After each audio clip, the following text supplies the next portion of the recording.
Perting inita rin sa mo guys. Di ako sumayan. Nagpaani ko sa kumbata. Ito ako nag-ani ito. Nagpandong ko na ako kay perting inita. Makita. Makita ninyo na. Manay kung humayan gamay ra gunit pero nakakuan mo sad. Naka bunga-bunga sad ba? Baka pahoy ra gamay pagpalit ani guys. Baka lugaw ra. Tingnan dito. Nya kana dia guys, lasang na ako nang gibilin reserba.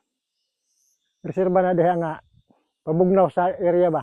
Di na nga hilabtan pambuhion ng kahoy ana.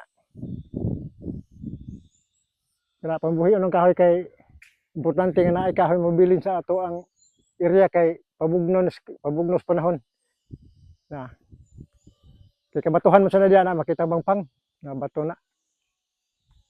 Reserba na siya diha para pabugnos sa kanang nating init ana diha mag kuan pasilong, nay kasilungan. Salamat guys, salamat.